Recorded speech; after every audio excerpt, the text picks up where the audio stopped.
High student, myself HLS sir from nucleus career point चौम। ठीक है, तो फिजिक्स में आज अपन बात करेंगे रे ऑप्टिक्स की। ठीक है, तो सबसे पहले बात करते हैं ऑप्टिक्स। ठीक है ना, इसके बारे में बात करेंगे ऑप्टिक्स। ऑप्टिक्स का मतलब है स्टडी ऑफ लाइट। ठीक है ना, ऑप्टिक्स में क्या करेंगे, लाइट की क्या करेंगे, स्टडी करेंगे। ठीक है ना। अच्छा, अब तुम्हारे दिमाग में एक विचार आया कि सर लाइट क्या होता है। ठीक है ना, तो सबसे पहले मैं लाइट के बारे में बात करूं। लाइट,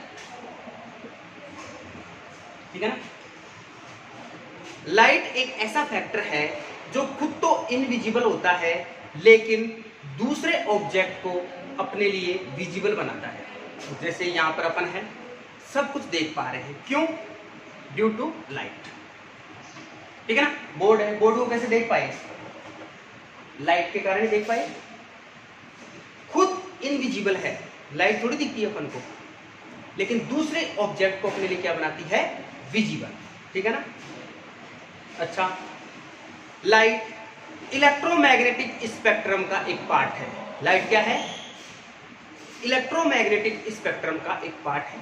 अब तुम्हारे दिमाग में आया, सर इलेक्ट्रोमैग्नेटिक स्पेक्ट्रम क्या है? तो इलेक्ट्रोमैग्नेटिक स्पेक्ट्रम के बारे में अपन आगे की क्लासों में पढ़ेंगे, लेकिन थोड़ा सा इसके बारे में आपको मैं बता देता हूं क्या है इलेक्ट्रोमैग्नेटिक स्पेक्ट्रम। इसमें रेज का कॉम्बिनेशन है। जैसे सबसे पहले बात करें गामा रेज, ठीक है, एक्स रेज, इसके बाद में अल्ट्रावायलेट रेज, इसके बाद में विजिबल रेज, ठीक है, इसके बाद में इंफ्रारेड रेज, फिर माइक्रोवेव और लास्ट में रेडियो वेव। ये है, ठीक है, इन रेज का कॉम्बिनेशन है। अगर आप इस स्पेक्ट्रम में लेफ्ट टू राइट जाओगे, मीन्स ये, तो जो लैम्डा होता है उसकी वैल्यू इंक्रीज होती है। ठीक है, लेफ्ट टू राइट जाओगे तो लैम्डा यानी वेवलेंथ, लैम्डा क्या होता है? वेवलेंथ, तो उसकी वैल्यू क्या होगी? इंक्रीज होगी। ठीक है ना। अच्छा, तो इस स्पेक्ट्रम में जो विजिबल रे है उसी को बोला जाता है लाइट। ये जो विजिबल रे हैं इनको क्या बोलोगे आप? लाइट बोलोगे। ठीक है ना। लाइट इन फॉर्म ऑफ विबगयो, जो कलर होते हैं violet, indigo, blue, green, yellow, orange, red, इनका कॉम्बिनेशन होता है। और इस विजिबल रे के अंदर इसकी जो वेवलेंथ होती है वो होती है 3800 एंगस्ट्रॉम से लेके 7800 एंगस्ट्रॉम तक। ठीक है, सबसे पहले स्टार्टिंग में वोयलेट है तो इसकी वेवलेंथ कितनी हो जाएगी? 3800 एंगस्ट्रॉम, और लास्ट में क्या है? रेड, तो उसकी वेवलेंथ कितनी है? 7800 एंगस्ट्रॉम। कुछ बुकों में इसको 4000 से 8000 तक भी दे रखा है, लेकिन अपन को यही दिमाग में रखना है। ठीक है ना। अच्छा, आगे अपन बात करें तो अपने जो टॉपिक है उसका नाम है रे ऑप्टिक्स। अपन ने ऑप्टिक्स के बारे में बात की कि optics study of light. Light क्या होती है? लाइट खुद तो इनविजिबल होती है लेकिन दूसरे ऑब्जेक्ट को अपने लिए विजिबल बनाती है। यह एक इलेक्ट्रोमैग्नेटिक स्पेक्ट्रम का एक पार्ट होता है। ठीक है ना। और मैंने इलेक्ट्रोमैग्नेटिक स्पेक्ट्रम में ये रहा, इसके अंदर अपन सिर्फ बात करेंगे विजिबल रे, इसी को बोला जाता है लाइट, जिसकी वेवलेंथ यहाँ से यहाँ तक इस रेंज में पाई जाती है। ठीक है ना। और लाइट में जो कॉम्बिनेशन होता है कलर्स का वो विबगयो की फॉर्म में होता है। ठीक है ना, बेसिक। अच्छा, आगे बात करें रे। ठीक है ना, रे क्या है? तो अब अपन बात करेंगे रे। सबसे पहले मैं आपको बता दूं कि जो रे होती है, तो इसमें सबसे पहले बात करें लाइट की। लाइट क्या होती है? Always travel in straight line. समझ में आई ना? लाइट होती है वो क्या करती है, स्ट्रेट लाइन में ट्रेवल करती है, ठीक है। अच्छा, लेकिन अपन बात करें रे क्या होती है। रे क्या है, direction of propagation of light is called रे, ठीक है। Direction of propagation of light, कि साहब लाइट किस डायरेक्शन में प्रोपोगेट हो रही है तो उसको क्या बोलते हैं, रे, ठीक है। आगे बात करें, छोटी सी बात और देख लें तो बंडल ऑफ रेज, जो बंडल होता है रे का उसको बोलते हैं बीम, उसको क्या बोला जाता है, बीम। और speed of light in vacuum is 3 × 10⁸ metre per second. Vacuum में लाइट ऑफ स्पीड होती है 3 × 10⁸ मीटर पर सेकंड। अगर आप मीडियम बदल दोगे, तो स्पीड ऑफ लाइट भी क्या हो जाएगी, चेंज हो जाएगी। लेकिन स्टैंडर्ड बात करें वैक्यूम की तो वो होती है 3 × 10⁸ मीटर पर सेकंड। बात समझ में आ गई? रे क्या है, रे के बारे में बात करें। सबसे पहले मैंने बताया कि लाइट एक स्ट्रेट पाथ को फॉलो करती है। Direction of propagation of light को रे बोलते हैं। अगर बहुत सारी रे उनका एक कॉम्बिनेशन हो जाए तो उसको क्या बोलते हैं, beam. Speed of light in vacuum होती है 3 × 10⁸ मीटर पर सेकंड। दिक्कत? तो अपने रे के बारे में बात करें तो अपना जो चैप्टर है रे ऑप्टिक्स, हमने इस नाम का इंट्रोडक्शन किया कि रे ऑप्टिक्स क्या है, ठीक है। अच्छा, तो अब अपन आगे बढ़ते हैं। सबसे पहले अपन बात करेंगे रिफ्लेक्शन ऑफ लाइट। किसके बारे में बात करेंगे, रिफ्लेक्शन ऑफ लाइट, जो आप छोटी क्लासों पे आपने देखा भी है और सुना भी होगा कि साहब रिफ्लेक्शन ऑफ लाइट क्या होता है। तो आज अपन को एक बार फिर उसी के बारे में बात करनी पड़ेगी। तो बात को स्टार्ट करते हैं, रिफ्लेक्शन ऑफ लाइट, ठीक है। चलो,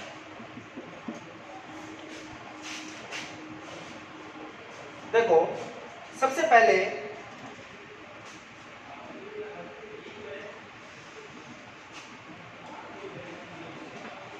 ये आपकी रिफ्लेक्टिंग सरफेस है। कैसी सरफेस है, रिफ्लेक्टिंग सरफेस, ठीक है।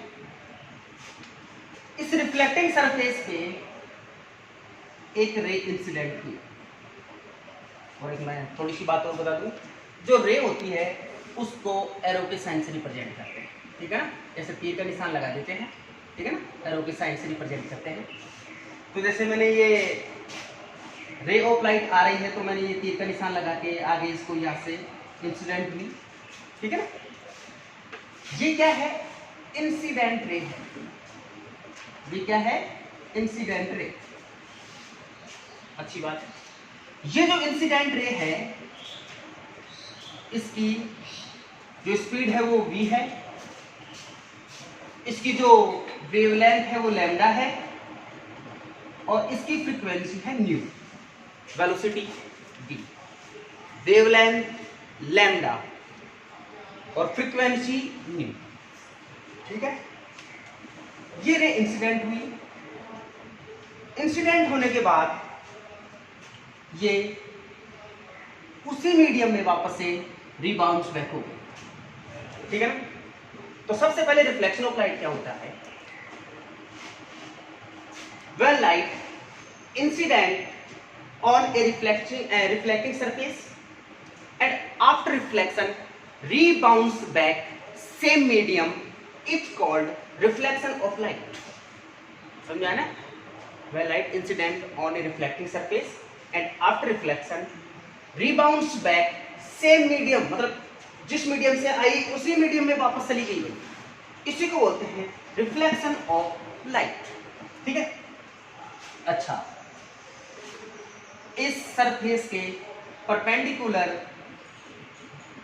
एक नॉर्मल बनता है। नॉर्मल कैसे बनता है? सरफेस के परपेंडिकुलर। ठीक है ना। अच्छा, ये कौन सी रे है? Reflected ray. ठीक। इंसिडेंट रे और नॉर्मल के बीच का जो एंगल होता है उसको बोलते हैं इंसिडेंट एंगल आई, और रिफ्लेक्टेड रे और नॉर्मल के बीच का जो एंगल होता है उसको बोलते हैं रिफ्लेक्टेड एंगल आर। आई क्या होता है? Incident angle. आर क्या है? Reflected angle. ठीक है। अच्छा, सबसे पहले तो मैं आपको बताऊं कि ये रे रिबाउंस बैक होकर सेम मीडियम में वापस गई तो इसकी स्पीड भी वही रहेगी v, इसकी वेवलेंथ लैम्डा और इसकी फ्रीक्वेंसी भी क्या होगी? न्यू। इट मींस जो डाटा पहले थे v लैम्डा न्यू बाद में भी वही रहेंगे, चेंज नहीं होंगे। ये बात दिमाग में रखना है। ठीक है ना। अच्छा, और यहाँ पे अपन एक छोटी सी बात और कर ले कि साहब जो रिफ्लेक्टेड रे है उसकी भी स्पीड तो v रहती है, वेवलेंथ लैम्डा और फ्रीक्वेंसी न्यू, लेकिन इंटेंसिटी की बात करें तो वो डिपेंड करती है रिफ्लेक्टिंग सरफेस पे। जो ये लाइट है उसकी इंटेंसिटी है ना, वो किस पे डिपेंड करती है? रिफ्लेक्टिंग सरफेस पे डिपेंड करती है। ठीक है। लेकिन ये चीज चेंज नहीं होगी। अच्छा, इसके दो लॉ है। ठीक है। Laws of reflection, laws of reflection, दो लॉज है भाई। फर्स्ट लॉ,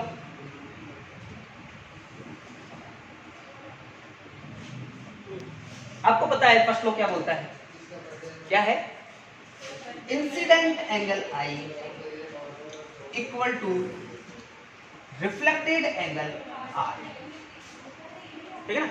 इंसिडेंट एंगल किसके इक्वल होता है?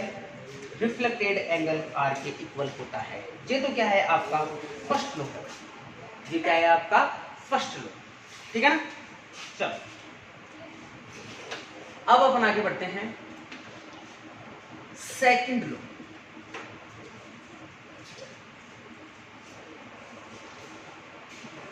सेकंड लॉ क्या बोलता है? Incident ray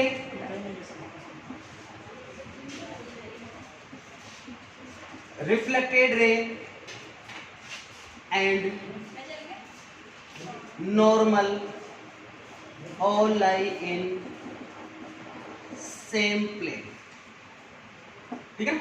incident ray, reflected ray and normal, incident ray, reflected ray और normal all lie in same plane. ये तीनों क्या करते हैं? एक ही प्लेन में क्या कर रहे हैं? लाई कर रहे हैं। ठीक है ना। तीनों क्या करते हैं? एक ही प्लेन में क्या करते हैं? लाई करते हैं। ठीक है ना। ये कौन सा लो है? सेकंड। ठीक है। बेसिक सी बात आपको भी आता है भाई, कोई बड़ी बात नहीं बता रहा। ठीक है। चलो इसके बाद में बात करें नेक्स्ट, इसी में एक छोटा सा पॉइंट आता है तो आपकी एग्जाम में क्वेश्चन भी पूछा गया है। ठीक है। कौन सा? एक आता है इसमें नॉर्मल इंसिडेंस। ठीक है। नॉर्मल इंसिडेंस क्या बोलता है कि ये आप की रिफ्लेक्टिंग सरफेस है। ये कैसी सरफेस है? Reflecting surface. ठीक। नॉर्मल, नॉर्मल का मतलब सरफेस के परपेंडिकुलर। इट मींस इस सरफेस के परपेंडिकुलर एक रे इंसिडेंट हुई। ठीक है ना। रे कैसे आई? सरफेस के परपेंडिकुलर। आपसे बोला कि एंगल आई कितना होगा, आपसे बोला एंगल आर कितना होगा, तो आप बताओ आई कितना होगा और आर कितना होगा, बताइए क्या होगा। Very good. देखो भाई क्या होगा, इंसिडेंट रे और नॉर्मल। नॉर्मल क्या होता है, सरफेस के परपेंडिकुलर। तो अगर कोई रे परपेंडिकुलर इंसिडेंट हो रही है तो नॉर्मल भी कैसे आता है, सरफेस के परपेंडिकुलर ही आता है। तो इंसिडेंट रे और नॉर्मल इस पे बनाओगे तो नॉर्मल पे इसी पर आ जाएगा। जब नॉर्मल पे इसी पर आ गया, इंसिडेंट रे भी ऐसे ही है, तो एंगल कितना हो गया, 0। अरे भाई नॉर्मल, इस इंसिडेंट रे को भी यहीं लेके आ जाओ तो ये एंगल कितना होगा, आई 0। आर कितना होगा, first law i equal to r. इसका मतलब ये हुआ कि आर भी 0, इसका मतलब आई और इसी लाइन पर रिटर्न बैक हो गए, आई 0 तो आर भी 0। आर 0 मीन्स इंसिडेंट रे आई और रिबाउंड्स बैक होके वापस चली गई। इसका मतलब ये हो गया कि कोई रे नॉर्मली इंसिडेंट होती है तो जिस पाथ से वो आती है उसी पाथ पर वो आफ्टर रिफ्लेक्शन, रिफ्लेक्शन के बाद उसी पाथ पर वापस चली जाती है। ये बात आपको दिमाग पे रखनी है, ठीक है ना। अच्छा, तो इसका मतलब हो गया नॉर्मल इंसिडेंस, याद रखना इस चीज को, ठीक है। 0 0 और आने के पर उसी पाथ पे वापस से रिटर्न बैक करेंगे, ठीक है। चल जनरल सी बात अपन ने की रिफ्लेक्शन ऑफ लाइट के बारे में, कोई दिक्कत नहीं होनी चाहिए, ठीक है ना। चल अब अपन बात करेंगे किसके बारे में, मिरर के बारे में। किसके बारे में बात करेंगे, मिरर, ठीक है। दो मिरर होते हैं भाई, दो टाइप के। सबसे पहले प्लेन मिरर और दूसरा स्फेरिकल मिरर। दो मिरर होते हैं, प्लेन मिरर और स्फेरिकल मिरर, ठीक है ना। चलो सबसे पहले अपन बात स्टार्ट करते हैं प्लेन मिरर।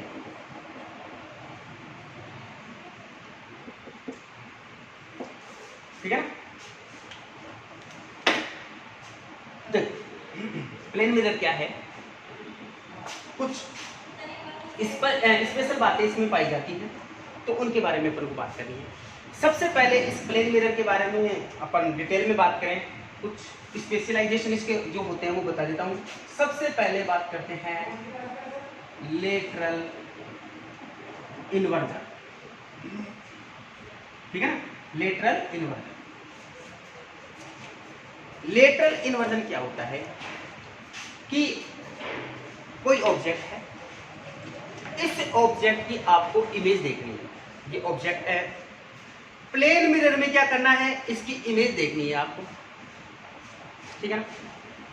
तो ये प्रॉपर्टी बताती है कि जो ऑब्जेक्ट की लेफ्ट साइड है, ऑब्जेक्ट की जो लेफ्ट साइड है वो इमेज में राइट साइड बन जाती है, और जो राइट साइड है ऑब्जेक्ट की वो इमेज में लेफ्ट साइड बन जाती है। तो इस प्रकार इस प्रोसेस को बोलते हैं लेटरल इन्वर्जन। समझ में आ गया लेटरल इन्वर्जन का मतलब क्या होता है। अरे भाई ऑब्जेक्ट है, इमेज देख रहे हो आप प्लेन मिरर में, तो आपकी जो लेफ्ट साइड है ना वो इमेज में क्या बन जाएगी, राइट, और जो राइट साइड है वो क्या बन जाएगी, लेफ्ट, अपोजिट हो जाता है। तो ये जो प्रोसेस होता है उसको क्या बोलते हैं, लेटरल इन्वर्जन। ये सारे नोट्स में आप लोगों को मिल जाएंगे, ठीक है ना। आप एक बार देख लो इसको, ठीक है ना। अच्छा मैं चलो अच्छी बात बताई सर आपने कि साहब लेफ्ट का राइट हो गया, राइट का लेफ्ट हो गया, अच्छी बात है। जो इंग्लिश अल्फाबेट होते हैं उसमें 10 ऐसे लेटर हैं, 10 उनका लेटरल इन्वर्जन नहीं होता। जनरल बात कर रहे हैं, 10 जो लेटर हैं इंग्लिश अल्फाबेट में उनका लेटरल इन्वर्जन नहीं होता। कौन कौन से, सुनो, ए HINOTUVWX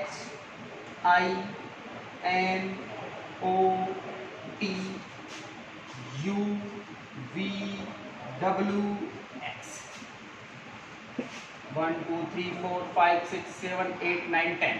ये 10 ऐसे लेटर हैं इंग्लिश अल्फाबेट में जिनका लेटरल इन्वर्जन नहीं होता, मतलब इनकी लेफ्ट राइट नहीं बनेगी और राइट लेफ्ट नहीं बनेगी। ये प्रॉपर्टी इन 10 अल्फाबेट लेटर्स में नहीं पाई जाती और जो बचे हैं उनमें बस में आगे AHIMOTUVWX,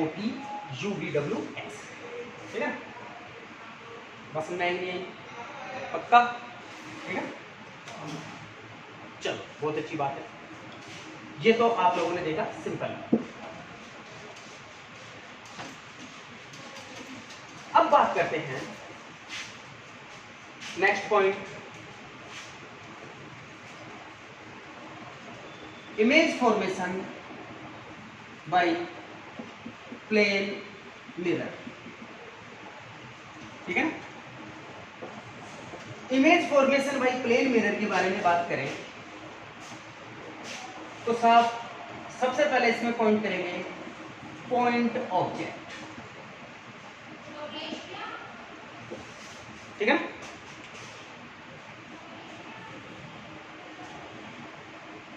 पॉइंट ऑब्जेक्ट, ठीक है। अब आराम से देखो, ये आप लोगों का प्लेन मिरर है, मतलब एक तरफ से इसकी सरफेस रिफ्लेक्टिंग सरफेस है और दूसरी तरफ से क्या है पॉलिश की हुई, ठीक है ना। ये आपका प्लेन मिरर है, ये क्या है प्लेन मिरर।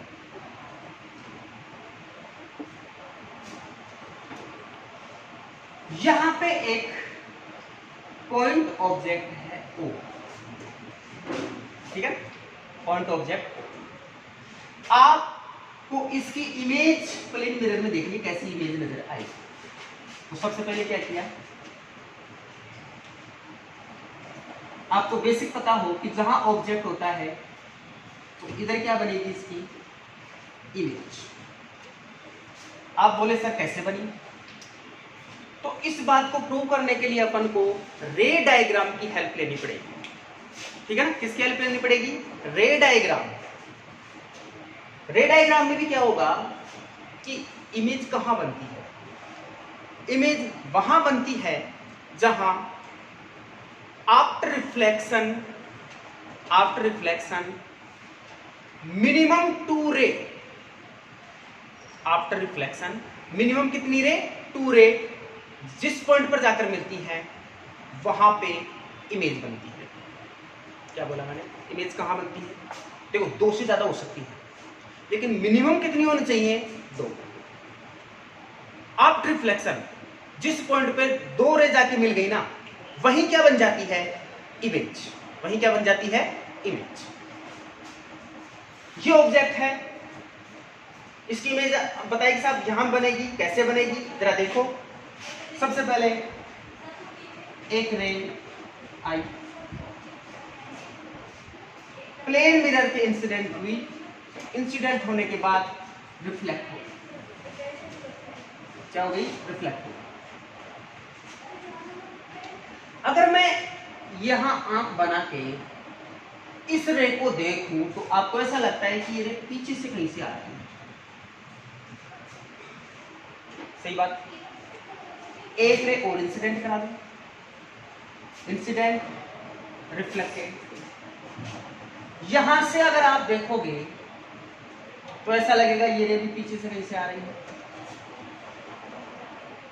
पीछे से कहीं से आ रही है, ठीक है। तो ये दोनों रे जहां जाके मिली वहां क्या बन गई इमेज, वहां क्या बन गई इमेज, ठीक है ना। अच्छी बात है। अच्छा मैं इस पॉइंट में मैं 2 बात और बताता हूं आपको। एक तो होता है रियल इमेज, एक होती है वर्चुअल। रियल के साथ आता है इन्वर्टेड और वर्चुअल के साथ आता है इरेक्ट। रियल के साथ क्या आता है इन्वर्टेड वर्चुअल के साथ क्या आएगा, इरेक्ट। रिफ्लेक्शन के बाद रियल में अगर दो रे मिल रही हैं, आफ्टर रिफ्लेक्शन अगर दो रे रियल में मिल रही हैं तो वहां पे कैसी इमेज बनेगी, रियल। और अगर ऐसा लग रहा है कि मिल रही हैं वहां पे कैसी इमेज बनेगी, वर्चुअल। बात समझ में आ गई ना।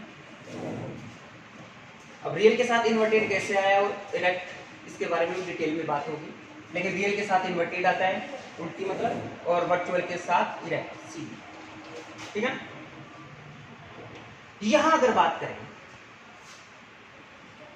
यहां पे दो रे जाके रियल में बन रही है या लग रहा है, लग रहा है, अरे बन गई थोड़ी। यहां पे यहां से देखने पे ऐसा लग रहा है पीछे से कहीं से आ रही है, इसको देखने पे पीछे से कहीं से आ रही है, तो दोनों रे जहां मिली वहां पे क्या बन गई, इसकी इमेज। और इमेज कैसी बनी, वर्चुअल, क्योंकि ऐसा लग रहा है, ऐसा लग रहा है, इसलिए कैसी इमेज बनी, वर्चुअल।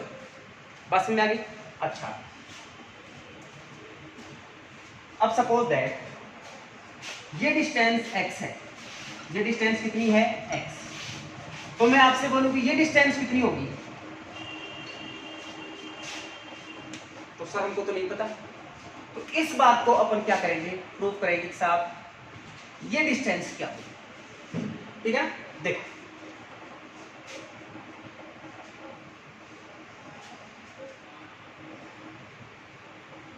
सबसे पहले ये आपका प्लेन मिरर, ठीक है।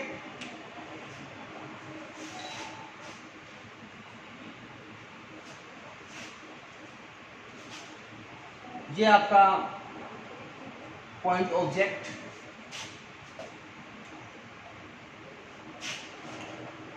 ये रे इंसिडेंट हुई, इंसिडेंट होने के बाद रिफ्लेक्ट हो गई, यहां से देखने पे लगा पीछे से कहीं से आ रही है, वही इमेज बन गई, ठीक है। अच्छी बात है। इंसिडेंट रे और रिफ्लेक्टेड रे के बीच में अपन ने क्या बनाया, एक नॉर्मल, क्या बनाया, नॉर्मल। अच्छी बात है, क्या बनाया, नॉर्मल। इंसिडेंट रे और नॉर्मल के बीच का जो एंगल होता है वो क्या होता है, आई। ये एंगल क्या होता है भाई, आर। लेकिन आपको पता है फर्स्ट लॉ से I इक्वल टू आर, तो आप यहां पे भी क्या बोल सकते हो, I। I और R इक्वल होते हैं तो I और R की जगह भी I बोल दिया आपने। एक बात बताओ आप मुझे, यहां से अगर देखो आप तो यहां पे एक Z बन रहा है, ये अगर एंगल I है तो ये भी एंगल कितना होगा बताओ, I। ये स्ट्रेट लाइन है, हॉरिजॉन्टली अगर ये एंगल I बना है, हॉरिजॉन्टल से ये अगर इस लाइन पर एंगल I बना है तो ये एंगल भी कितना बनेगा इस लाइन से, I। ये एंगल भी कितना बनेगा, I। थोड़ी बहुत मैथ्स जानते हो भाई, ये एंगल भी कितना बनेगा, I। अच्छी बात है। Repeat, plane mirror, object, ray incident, reflect, normal, देखने पे पीछे इस पॉइंट पे इमेज, I, तो I इक्वल टू आर, तो ये भी I हो गया। यहाँ पे Z बना तो ये I, तो ये भी I। स्ट्रेट लाइन हॉरिजॉन्टल से ये अगर एंगल I है तो ये एंगल भी I। यहाँ तक कोई दिक्कत है क्या, नो दिक्कत। चल अब देखते हैं आगे, ये एंगल कितना होगा, ये एंगल होगा, देखो ये नॉर्मल सरफेस से परपेंडिकुलर है, तो ये अगर एंगल I है तो ये हो जाएगा 90 माइनस I, या नॉर्मल है नॉर्मल से ये अगर एंगल आई है तो ये रिमेनिंग एंगल कितना होगा 90 माइनस आई, ठीक है। अच्छा, सिमिलर ये भी आई होगा तो ये भी कितना होगा 90 माइनस आई, ठीक है। Very good. अब मैं सारे एंगल वगैरह समझ में आ गया, ठीक है। अब अगर मैं इस ट्राइंगल की और इस ट्राइंगल की बात करूं, ये वाला ट्राइंगल और ये वाले ट्राइंगल की बात करें,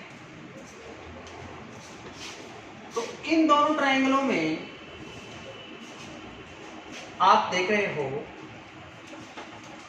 आई आई 90 90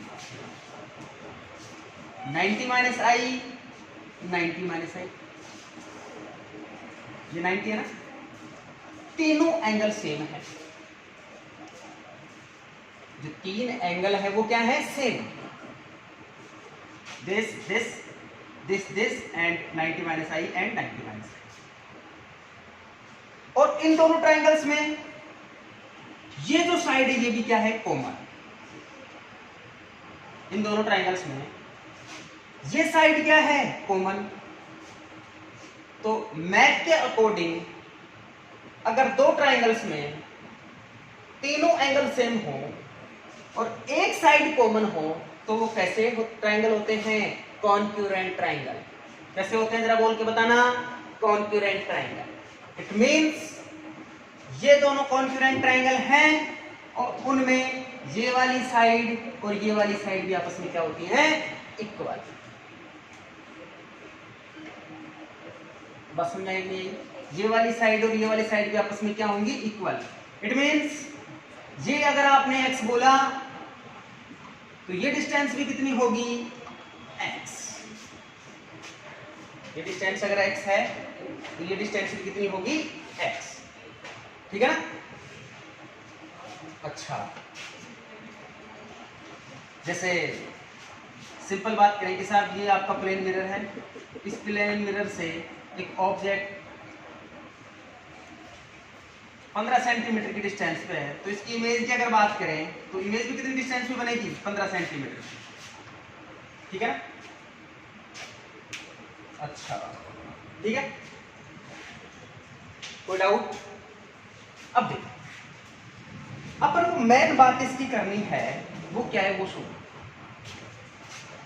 image formation by plane mirror ये अपना टॉपिक था।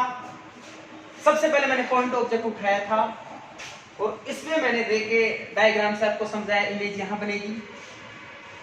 मैंने बताया कि अगर ये वाली डिस्टेंस x है तो ये भी डिस्टेंस कितनी होगी x, इस बात को मैंने प्रूव किया। तो आपको मेन जो इंपॉर्टेंट बात है वो क्या याद रखनी है कि यहां जो इमेज बनती है वो कैसी बनती है, वर्चुअल। कैसी बनती है, वर्चुअल। वर्चुअल के साथ क्या आता है, इरेक्ट, इरेक्ट और सेम साइज। ये बात आपको दिमाग में रखनी। सेम साइज, पॉइंट ऑब्जेक्ट था तो इमेज भी कैसी बनी, पॉइंट इमेज बनी। तो साइज क्या है इमेज की, सेम। साइज क्या है, सेम साइज की इमेज बनेगी, ठीक है ना। ये इंपॉर्टेंट बात आपको याद रखनी है। तो मैं आपसे कभी भी पूछूं, आप बताओ प्लेन मिरर से जो इमेज बनती है वो कैसी बनती है, तो आप बोलोगे सर वर्चुअल बनती है, सर इरेक्ट बनती है और सर सेम साइज की बनती है। ये बात आप बोलो, ठीक है। अच्छी बात है, साथ इतना बोलेंगे हम। अब मैं आपसे एक क्वेश्चन पूछता हूं, ठीक है ना, वो आप मुझे बताओ।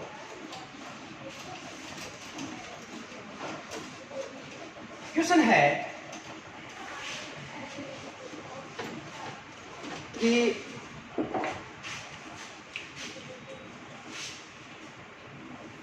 ये एक प्लेन मिरर है। कैसा मिरर है, प्लेन मिरर, ठीक है। इस प्लेन मिरर के सामने ऑब्जेक्ट ना रख के आपने ऑब्जेक्ट को कहां रख दिया, यहां। ठीक है, ये ऑब्जेक्ट है। आपसे मैं बोलूं कि बताओ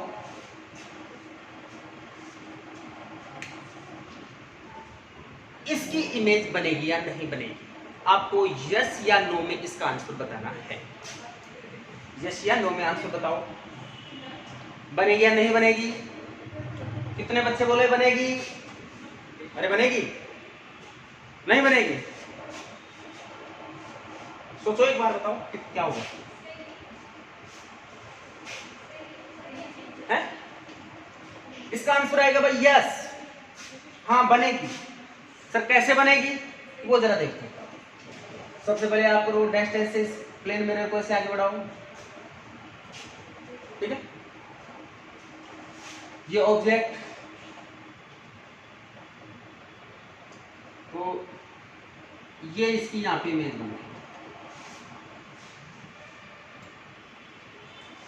सर हम कैसे मान लें इस बात को? तो देखो इस बात को अपन मानेंगे कैसे वो समझे। इमेज आपको पता है जहां पे दो रे को मिलाना है, अगर आपने आफ्टर रिफ्लेक्शन दो रे को मिला के दिखा दिया तो वही इमेज बन गई, वरना नहीं बनेगी। तो देखो ये रे आई, बहुत सारी रे निकलती है भाई, ठीक है ना। अपन ने एक रे को दिखाया, ये रे गई, ये रिफ्लेक्ट हो गई, देखा यहां से ऐसा लगा पीछे से कहीं से आ रही है, एक रे और गई, रिफ्लेक्ट हो गई, यहां से देखा पीछे से कहीं से आ रही है।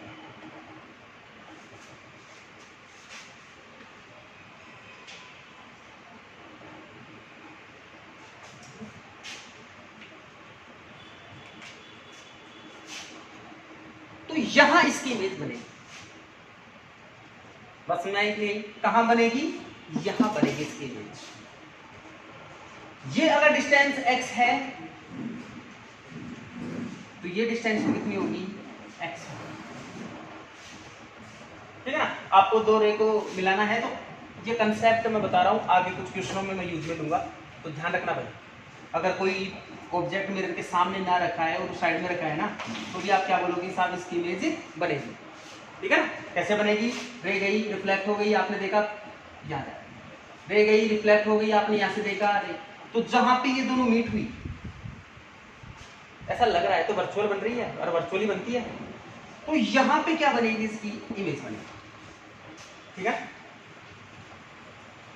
तो आपका आंसर क्या होगा भाई? यस, इमेज बनेगी, ठीक है ना। अब मैं आपको बता दूं, यहाँ पे ऐसा कुछ जरूरी नहीं कि दो ही रे मिले और रे पास करवा दो, लेकिन टिपिकल डायग्राम बनेगा, कोई मतलब है नहीं, वैसे आपको बस यही समझाना है। लेकिन फिर भी जैसे ए रे और पास कराई, ये गई, ये लो, इसको देखोगे तो ये पीछे से आ रही है, और रे पास करा दो, ये लो, ये आई गई, देखोगे पीछे से आ रही है, तो बहुत सारी, लेकिन इतने थोड़ी दिखानी है अपन को। टिपिकल डायग्राम बनेगा, क्या मतलब? आपको तो दो रे से दिखाना है बस, ठीक है ना। अच्छा, तो ये आपने समझा कि यस इसकी इमेज बने। अब देखो अपन ने बात किसकी की? अपन ने बात की पॉइंट ऑब्जेक्ट। अपना जो ऑब्जेक्ट था जिसकी अपन इमेज देख रहे थे, वो कैसा ऑब्जेक्ट था? Point object. लेकिन अगर ऑब्जेक्ट पॉइंट ऑब्जेक्ट ना हुआ, जरूरी थोड़ी है कि ऑब्जेक्ट पॉइंट ऑब्जेक्ट हो, एक्सटेंडेड ऑब्जेक्ट भी हो सकता है। तो जरा देखें नेक्स्ट,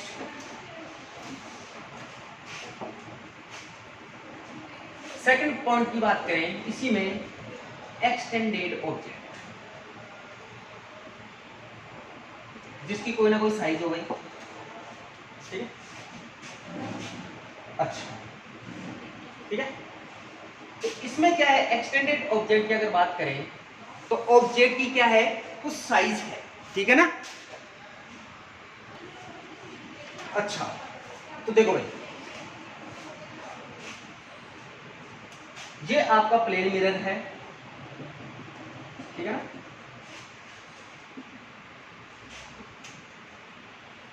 ये एक ऑब्जेक्ट है ए बी, ठीक है। सबसे पहले मैं इसकी इमेज बनाता हूं, तो देखो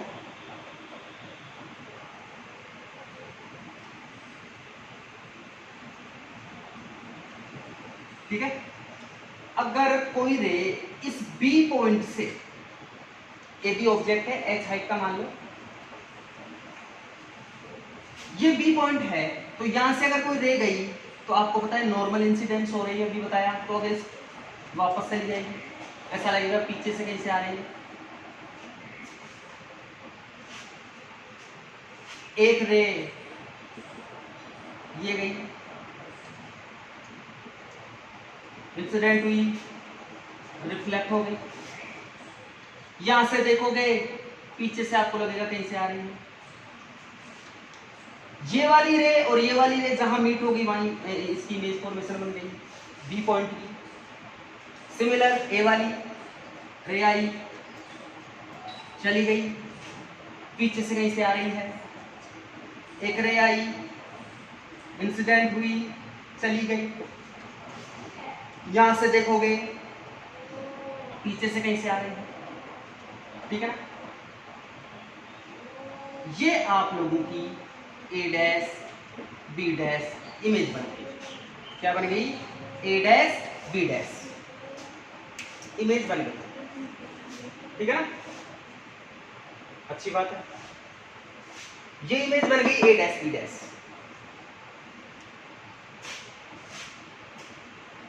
वही वर्चुअल बनी, वर्चुअल के साथ इरेक्ट, इरेक्ट का मतलब सीधी, सीधी बन रही है भाई। और साइज पैरेलल रे है, तो जितनी एच हाइट है तो इसकी भी हाइट क्या होगी? एच ही होगी। इस बार भी आप बोल सकते हो सर ये अगर डिस्टेंस x है तो ये कितनी होगी? वही x होगी। वैसे आपको यही बात याद रखनी है, लेकिन फिर भी ये x इसमें कैसे पॉसिबल है इसको भी प्रूव करो, तो वही कहानी है, ठीक है। तो एक बार इस बात को भी मैं प्रूव करवा देता हूं आपको। देखना, ये प्लेन मिरर है, ठीक है, ये एक ऑब्जेक्ट है,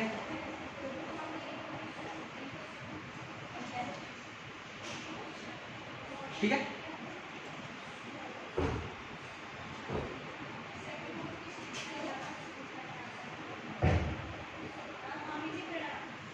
ये इमेज बन गई A dash B dash. Ray incident हुई, इंसिडेंट होने के बाद रिफ्लेक्ट हो गई, ये एंगल आई, तो ये एंगल भी कितना हो जाएगा? आई। अगर इसको यहां से देखोगे तो ये रे पीछे कहीं जाके मिल रही है,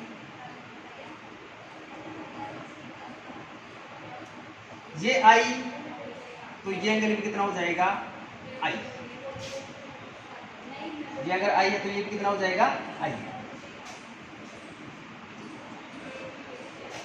ठीक है। अच्छी बात है, सही है ना।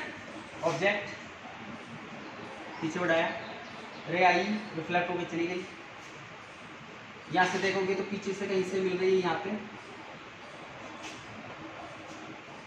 अब सुन, फ्रॉम ट्राइंगल, इसको एम दे दो नाम, A B M,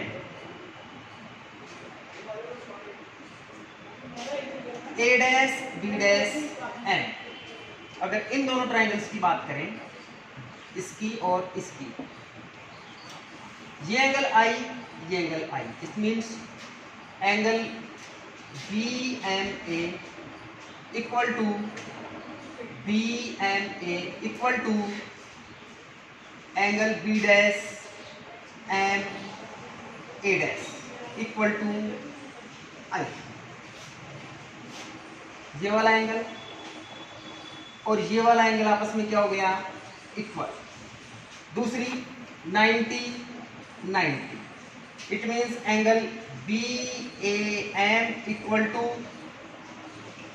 angle B dash A dash M equal to 90।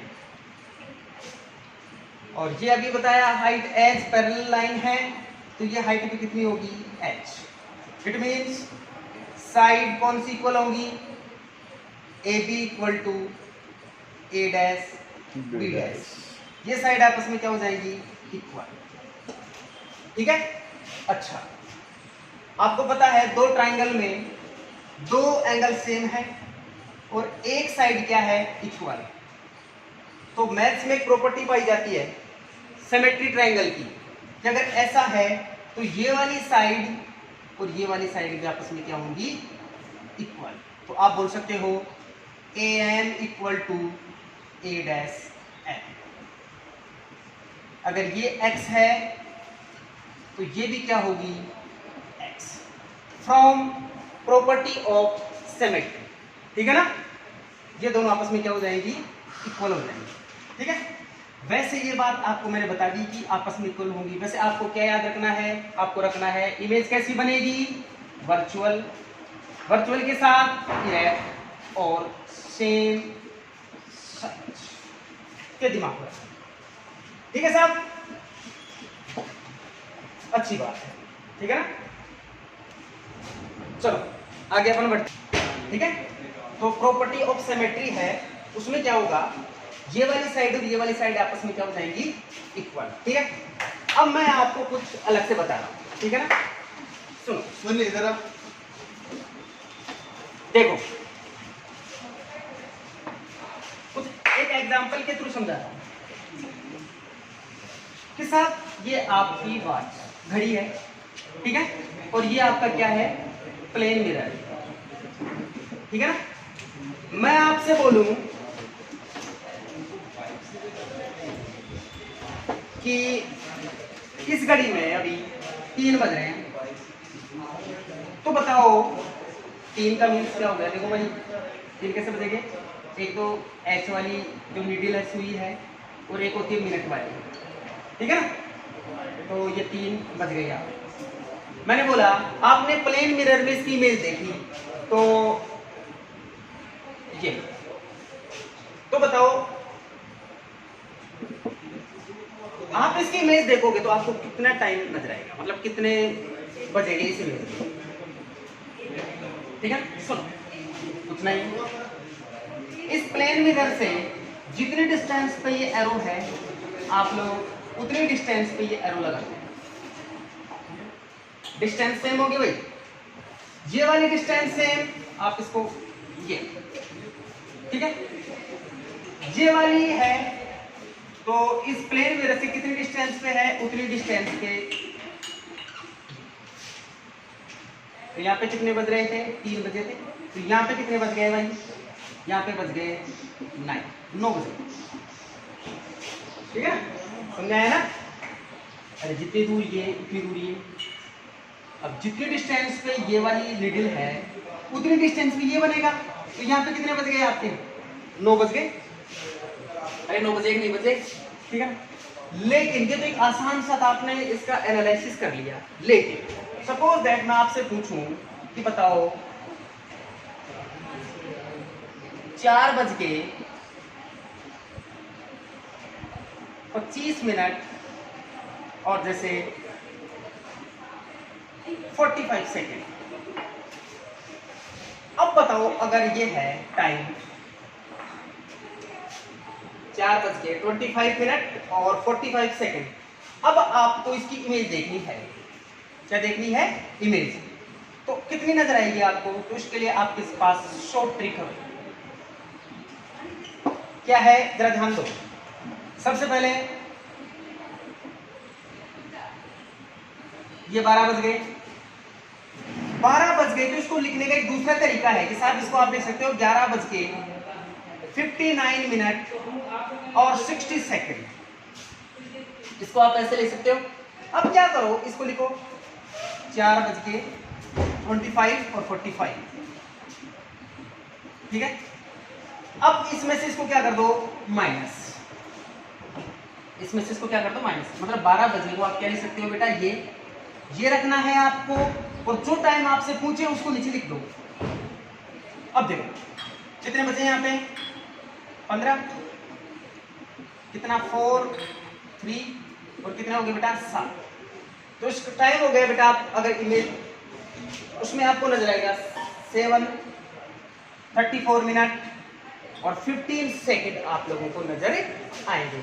तो जब भी आपसे ऐसा कोई क्वेश्चन पूछे, आप डायरेक्ट ये प्रोसेस लगा दो 11:59:60 और उसमें से जो भी टाइम आपको दे रखा है उस टाइम को आप क्या कर दो, उसमें से माइनस कर दो, तो जो भी आएगा वो आप लोगों को नजर आएगा। जैसे यहाँ पर क्या नजर आ रहा है 7:34 मिनट और 15 सेकंड आप लोगों की जो इमेज बनेगी उसमें आप लोगों को ये टाइम नजर आएगा। ठीक है।